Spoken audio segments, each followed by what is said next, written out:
Assalamualaikum warahmatullahi wabarakatuh. Selamat malam teman-teman. Mungkin teman-teman bertanya mengapa ada pasar di sini? Karena kita kan anak manajemen, jadi ya kita berhubungan dengan pasar.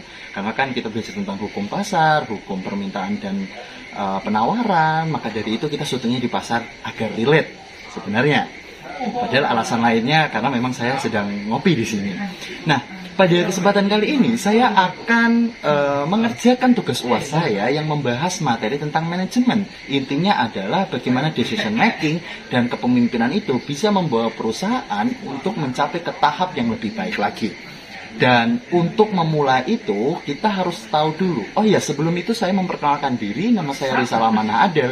Saya mahasiswa manajemen retail semester 3 dari Institut Teknologi dan Bisnis Trenggalek. Saya angkatan tahun 2022. Nah, sebelum membahas lebih lanjut, kita harus membahas dulu apa itu manajemen, teman-teman. Teman-teman mungkin sudah sering mendengar apa istilah manajemen dalam kehidupan sehari-hari. Tapi apa sih yang jurusan manajemen bahas? Intinya manajemen itu adalah seni bagaimana kita mengelola segala macam sumber daya yang ada dan melakukan proses yang efisien guna mendapatkan hasil yang maksimal. Maka dari itu ketika kita belajar tentang manajemen, ya kita belajar bagaimana cara kita mengolah apa yang kita punya. Ya seperti ini, apapun yang saya punya, saya olah menjadi sebuah video dengan hasil yang maksimal yang saya bisa lakukan. Nah, untuk membahas tentang bagaimana sebuah pilihan dari perusahaan itu bisa mempengaruhi masa depan perusahaan, saya akan membahas tentang salah satu studi kasusnya, yaitu perusahaan Apple. Siapa sih teman-teman di sini yang tidak tahu Apple? Apple saja itu sudah menjadi apa ya teman-teman? Kalau kita punya banyak uang, lalu kita pengen HP, iPhone solusinya. Tidak usah bingung. Karena apa? Karena iPhone sekarang harganya juga mahal sekali teman-teman. Bahkan iPhone terbaru itu sampai 20 sampai 30 juta tergantung penyimpanan dan RAM yang teman-teman inginkan. Jadi kalau teman-teman punya uang nganggur sekitar 30 juta, beli iPhone saja. Tetapi kenapa sih iPhone bisa berkembang sampai sejauh ini? Tentunya banyak sekali kejadian yang melatar belakanginya. Salah satunya adalah pilihan-pilihan dari CEO Apple, yaitu Steve Jobs, dalam menentukan pilihan perusahaan. Pada tahun 2007, Steve Jobs dan teman-teman membentuk sebuah tim kecil. Yang kita ketahui sekarang adalah tim tersebut menjadi Apple yang begitu besarnya. Tim kecil ini sedang melihat atau melakukan penilaian terhadap masa depan. Karena pada tahun tersebut, penjualan telepon genggam itu sangat tinggi-tingginya, teman-teman. Tapi ya kita tahu pada tahun 2007 itu yang menguasai pasar ya Nokia dan merek-merek lainnya. Lalu Apple di situ mengambil sebuah peran penting, yaitu apa? Yaitu mereka mengambil bagaimana kalau kita mengeluarkan terobosan yang terbaru. Padahal dalam manajemen perubahan, resistensi itu bisa menimbulkan dua hal. Didukung oleh konsumen atau malah ditolak oleh konsumen. Tetapi dalam tahap ini Apple ingin mengambil resiko tersebut dengan mengeluarkan iPhone pertama di dunia. Yang seperti kita tahu bahwa teknologi iPhone pertama itu hanya bisa membuka layar kunci seperti ini, teman-teman. Jadi dia hanya bisa dengan layar sentuh dia bisa membuka layar kunci seperti ini. Itu sangat sederhana untuk HP-HP zaman sekarang. Tapi pada tahun 2007 itu adalah sebuah penemuan yang revolusioner sekali karena itu mengubah semua sudut pandang dunia tentang telepon genggam. Bahkan sampai sekarang kita tahu ketika Steve Jobs dan teman-temannya memutuskan untuk membuat iPhone, kita tahu bahwa sampai detik ini semua HP di dunia itu menjadikan iPhone sebagai market leadernya. Bahkan Android yang kita pakai, tahu dari mana? Ya kita lihat sendiri, banyak sekali HP Android sekarang yang ternyata sudah meniru gaya dari iPhone. Tahu kan HP-HP sekarang kameranya besar, terus letaknya itu hampir sama persis seperti iPhone.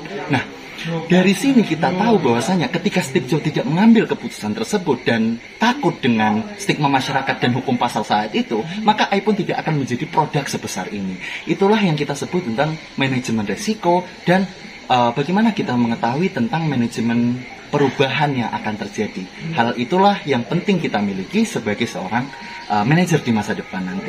Mungkin manajer untuk mohon maaf teman-teman, ada sedikit kendala tadi karena yang megang kamera mengalami tremor dan sesak napas, jadi kami istirahat dulu. Jadi teman-teman, perubahan iPhone itu sudah menjadi cerminan untuk produk-produk HP zaman sekarang yang kita ketahui bahwa modelnya saja hampir sama seperti iPhone atau menyamakan iPhone atau iPhone wannabe lah ceritanya. Dan bukan hanya tentang model saja, tetapi juga bagaimana sistem kerja Apple itu menjadi tujuan dari berbagai macam produk Android untuk bersaing di pasaran. Yang kita tahu bahwa iPhone itu punya kamera yang bagus, lalu produk-produk Android seperti Huawei dan Samsung dan sebagainya itu mulai menirukan bagaimana Apple itu bisa menjual produk mereka. Inilah yang kita sebut bahwasanya Apple ini sebagai market leader atau yang memimpin pasar saat ini, dan semua HP-HP Android itu bersaing untuk menjadi market challenger-nya si iPhone ini. Inilah yang kita ketahui bahwasanya ketika Steve Jobs tidak mengambil keputusan itu, maka kita tidak akan tahu iPhone di zaman sekarang tentunya, ya kan? Dan kita tidak akan tahu bagaimana saat ini teknologi utamanya telepon genggam itu bisa berkembang sampai sejauh mana kalau iPhone, Steve Jobs dan timnya tidak mengambil keputusan untuk mengeluarkan produk mereka di tengah gencarannya banyak sekali produk-produk HP saat itu. Dan seperti yang kita ketahui sekarang, market leader pada zaman itu, pada tahun 2007, sekarang semuanya hampir tidak ada. Seperti Nokia, lalu merek-merek lainnya dengan menggunakan OS yang bukan Android, karena banyak sekali produk HP yang menolak OS Android. Maka dari itu kita bisa tahu bahwasanya mungkin pada saat itu kita atau maksud saya adalah timnya Steve Jobs akan dikatakan gila karena menantang market besar, market leader seperti Nokia dan lain-lain. Tetapi hari ini kita tahu bahwasanya iPhone lah yang menjadi market leader saat ini dan HP-HP lainnya menjadi market challenger atau followingnya si iPhone ini. Dan itulah yang bisa kita pelajari teman-teman, bahwasanya bagaimana cara kita itu bisa mengambil resiko seperti yang saya bahas tadi sebelum videonya macet. Bagaimana cara kita itu bisa melakukan penilaian terhadap manajemen perubahan, dan bagaimana kita mau mengambil tindakan-tindakan yang mungkin saja itu bisa menentukan nasib perusahaan atau nasib diri kita sendiri ke depannya. Karena kita bisa belajar dari iPhone bahwasanya bila tidak ada pergerakan maka tidak ada perubahan besar yang akan terjadi di dunia ini. Mungkin hanya itu yang bisa saya sampaikan, kurang lebihnya mohon maaf. Saya Risalah Manahada. Wassalamualaikum warahmatullahi wabarakatuh.